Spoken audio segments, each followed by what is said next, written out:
Agora, eu quero provar para você que está nos assistindo que o Brasil do governo Lula 3 é um país bananeiro. Você vai ficar com o que eu vou te dizer e vou te contar o que aconteceu nessa semana. No dia 16/7, terça-feira, a Procuradoria do PGR denunciou, acusou formalmente a família Manto por conta daquela confusão lá do aeroporto de Roma. Você deve lembrar que o ministro Alexandre de Moraes se envolveu numa confusão com a família Mantovani no aeroporto de Roma. Agora foi oferecida uma denúncia por calúnia, injúria e injúria real. Injúria real é quando a ofensa vem acompanhada de violência, como tapa no rosto. E a denúncia ainda diz que não há dúvidas de que a família Mantovani hostilizou o Moraes em razão do cargo que o Moraes ocupa. Diz ainda que não tem dúvidas sobre a existência do crime. Mas existe sim dúvidas sobre a existência do crime.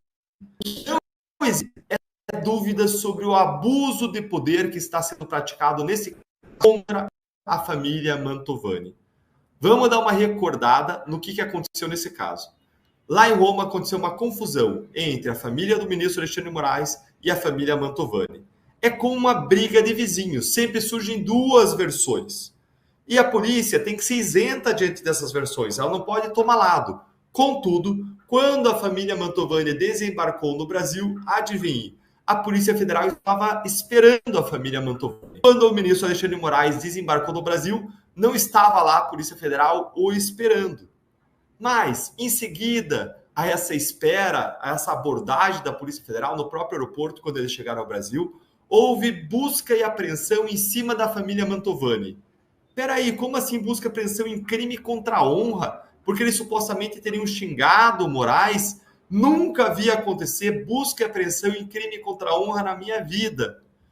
Claro, não serve para provar crime contra a honra, que acontece ali num contexto específico, precisa de testemunhas, eventualmente uma gravação, mas não uma busca e apreensão contra as pessoas. E mais, se houve busca e apreensão sobre a família Mantovani para angariar provas, por que não houve em relação à família do Alexandre de Moraes?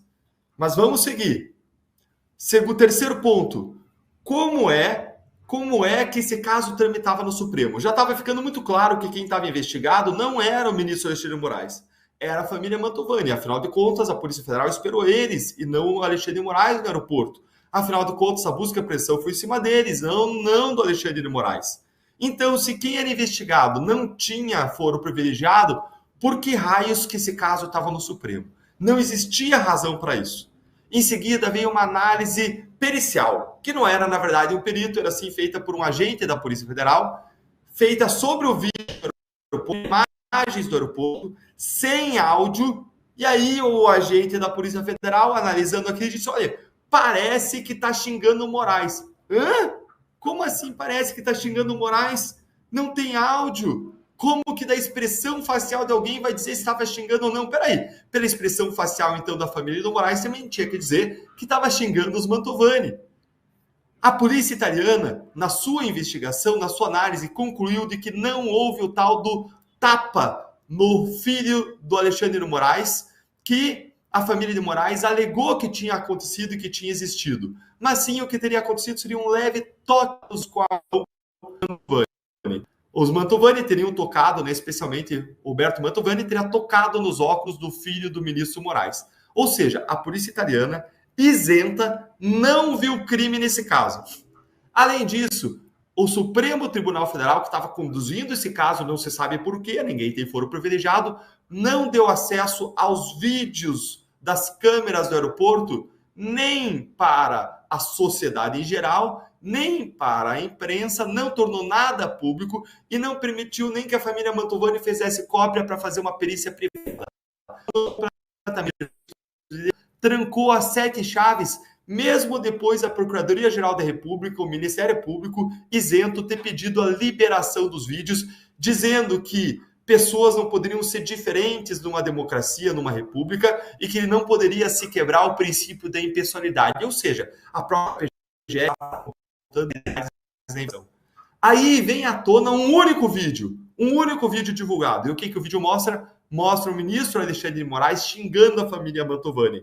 e não o contrário. Ou seja, se tem algum crime comprovado aí, foi um crime praticado pelo ministro Alexandre de Moraes, chamando a família de bandidos.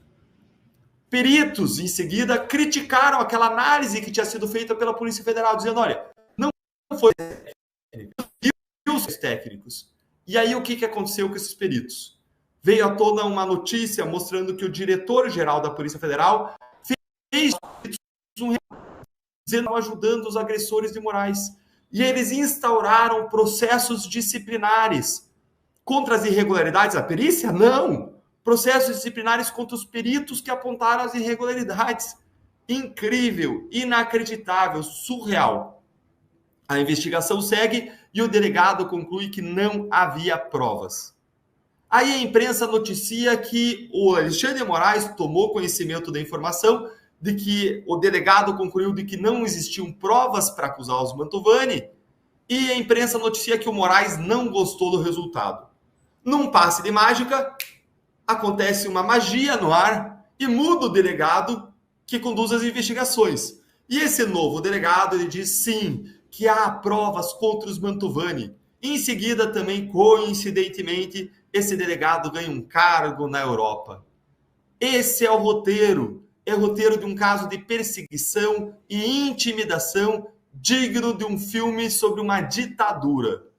E aí vem o Procurador-Geral da República, muda o Procurador-Geral da República ao longo desse processo, quem assume é o Paulo Gonet, e o que se esperava do Procurador-Geral da República? Se esperava que o Ministério Público, como guardião da Constituição, da lei, da democracia, ele defendesse a nulidade de todos os atos diante de todas as irregularidades, a falta de competência do Supremo Tribunal Federal e que reconhecesse que é impossível determinar o que aconteceu no aeroporto de Roma, fora, é claro, o xingamento do Moraes contra a família Mantovani que está gravado.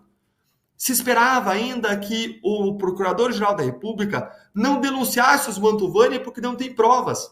Podia até não denunciar o Moraes, diante da confusão das duas versões. Mas se fosse denunciar alguém, contra quem tem prova é contra o Moraes, não contra os Mantovani.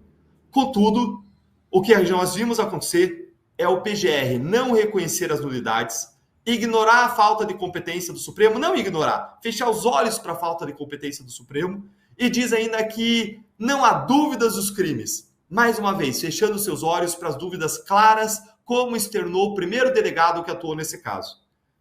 É claro que é pura coincidência que o novo PGR que assumiu o caso, Paulo Gonet, ele teve o seu nome endossado pelo próprio Alexandre de Moraes e por Gilmar Mendes, quando ele foi escolhido como PGR por Lula. Gilmar Mendes e Alexandre de Moraes teriam influenciado a escolha desse PGR em maio de 2023, num churrasco com Lula lá no Palácio do Planalto.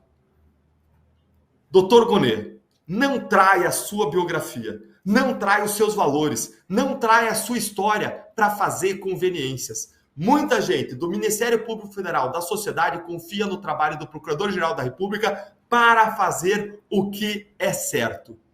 E o que eu estou falando aqui não é de uma simples denúncia, toda equivocada, no lugar inadequado, sem reconhecer as nulidades existentes. Eu estou falando aqui de uma denúncia por calúnia, injúria e injúria real, o que, pelo que foi divulgado, se fosse crime, jamais seria esses três crimes. Jamais seria calúnia e jamais seria injúria real. Jamais seria calúnia porque não foi imputado um fato específico. Qualquer estagiário de direito sabe disso. Não seria injúria real porque não teve nenhuma violência. A própria polícia italiana, imparcial, reconheceu isso. No máximo, seria uma simples injúria.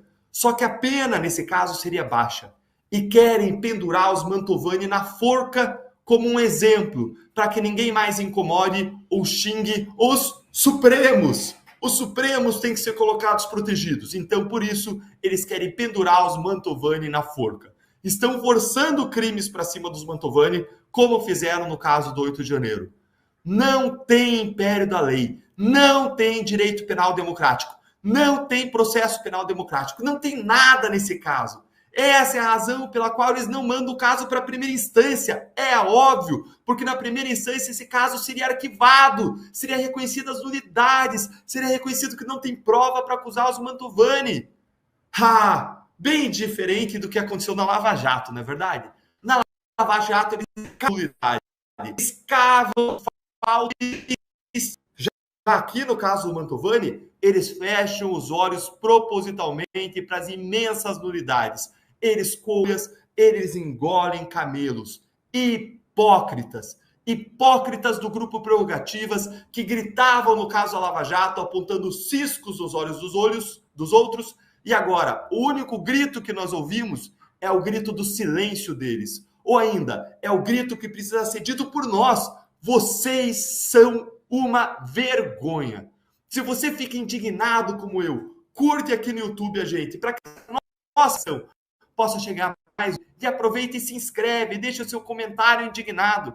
Para fechar, enquanto você faz isso que eu pedi e comenta, para fechar, país das bananeiras é um apelido que ganharam as republiquetas, em que os governantes, eles mandam em tudo que acontece segundo a sua própria vontade e não segundo a lei, o que gera uma instabilidade econômica e política. O caso Mantovani mostra não o império da lei, mas nós temos sim aqui um outro império, um outro imperador. Em vez da lei imperadora, nós temos aqui um Supremo Imperador, com a cumplicidade do Procurador-Geral da República. No país das bananeiras, o Supremo e a PGR deram uma banana para a Justiça. Conta para mim o que você acha disso tudo nos comentários aí.